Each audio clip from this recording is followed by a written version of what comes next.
Mga kasinekwento, narito na naman tayo para sa panibagong kwento ng pelikula. Kung ready na kayo sa isang kwento ng paghihiganti, drama, at mind games, stick with me dahil sisimulan na natin. Binubuksan ng pelikula sa isang classroom na medyo magulo. Ang mga estudyante ay abala sa kanilang mga ginagawa habang pumasok ang guro na si Miss Yuko. Ipinaliwanag ni Miss Yuko na sila ang napiling mangampanya tungkol sa pag-inom ng gatas para sa mga kabataan. Makikita na kulang ang respeto ng mga estudyante sa kanya habang nagtuturo siya, abala ang mga estudyante sa kanilang sariling mga bagay. Hanggang sa sinabi ni Miss Yuko na magre-resign siya sa pagtatapos ng buwan. Sa halip na malungkot, nag-cheer pa ang mga estudyante. Pagkatapos, nagturo siya tungkol sa kahulugan ng buhay. Ikinwento niya na isa siyang single parent at may anak na babae na si Monami. Ipinaliwanag niya kung bakit siya nag-iisang magulang. Dati, plano sana silang magpakasal ng kanyang kasintahan, ngunit sa medical check-up, nalaman nilang HIV positive ito. Kaya nagpasya silang huwag ituloy ang relasyon. Mahal na mahal ni Miss Yuko ang anak niya. Kapag nagtuturo siya, iniiwan niya si Manami sa bahay ng kaibigan niyang si Takenaka na malapit lang sa paaralan. Sobrang saya ni Manami kapag binibigyan siya ni Takenaka ng pagkain. Mahilig din siya kay Captain Bunny, kaya halos lahat ng gamit niya ay may karakter ni Captain Bunny. Hanggang sa isang araw, natagpuan si Manami na patay sa swimming pool. Sabi ng pulis, nadulas lang siya at nahulog sa tubig. Pero alam ni Miss Yuko na hindi iyon ang totoo. Hindi aksidente ang pagkamatay ni Manami, pinatay siya ng dalawang estudyante sa classroom. Tahimik ang lahat. Ipinagpatuloy ni Miss Yuko, dalawa ang salarin at hindi sila maaaring makulong dahil protektado sila ng batas bilang mga menor de edad. Ikinwento rin niya ang isang lumang kaso na sumikat, isang batang babae, na pumatay sa kanyang pamilya gamit ang cyanide. Tinawag iyon na cyanide murder case. Tinawag ni Miss Yuko ang dalawang salarin bilang Student A at Student B at parehong lalaki ang mga ito.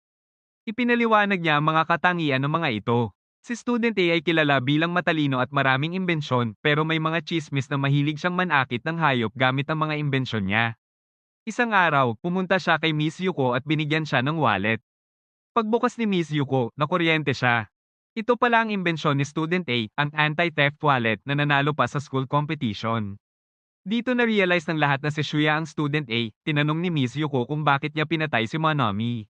Sagot ni Shuya, para makilala ako ng mundo. Noong nanalo siya sa competition, mas pinag-usapan pa raw ng lahat ang cyanide case kaysa sa kanya. Kaya gusto niyang pumatay gamit ang imbensyon niya para sumikat. Si Student B naman ay isang athletic student pero hindi siya pinapayagang maglaro ng coach. Na-involve siya sa away at nadala sa presinto. Dahil minor siya, pinatawan lang siya ng community service, linisin ang swimming pool. Kaya alam na ng lahat na si Naoki ang Student B, plano ng dalawa na IH test ang anti-theft wallet na mas malakas ang kuryente. Noong una, gusto nilang subukan kay Miss Yuko, pero dahil nagawa na iyon ni Shuya, ginawang target si Manami. Nilapitan nila si Manami sa bahay ni Takenaka at inabot ang wallet na may Captain Bunny design, paborito ni Manami. Hindi nagdalawang isip ang bata. Pagbukas niya ng wallet, nakuryente siya at nawala ng malay. Akala ni Naoki na nagbibiro lang si Shuya, pero utos ni Shuya, sabihin mong ako ang pumatay para sumikat ako. Umuwi siya at iniwan si Naoki. Sa takot, binuhat ni Naoki si Manami at itinapon sa pool para magmukhang aksidente. Pero ayon kay Miss Yuko, hindi sapat ang kuryente ng wallet para patayin ang batang 4 na taong gulang. Nabuhay pa siya. Hanggang sa itinapon siya ni Naoki sa tubig, doon siya nalunod at namatay. Ironic, si Shuya, na gustong pumatay, hindi nagawa. Si Naoki, na hindi gustong pumatay, siya ang nakapatay.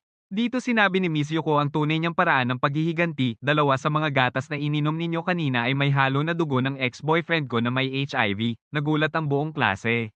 Sabi niya, kung tama ang hula ng doktor, sa loob ng 5 hanggang 10 buwan, malalaman nila kung nahawa sila. Ang punto niya, para pag-isipin nila ang kahulugan ng buhay. Lumipas ang panahon. Nagsimula ang bagong school year.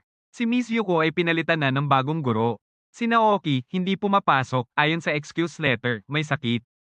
Pero si Shuya, chill lang, parang walang nangyari. Dahil clueless ang bagong teacher, dinalaw nila ni Mizuki, class president, ang bahay ni Naoki. Doon nakita nila na grabe ang kondisyon ni Naoki, hindi sa katawan, kundi sa mental. Nagwawala siya, sinisigawan ng nanay niya.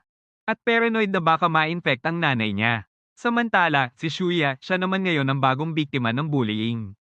May rumor pa na, point system, kung sino ang unang mambully kay Shuya.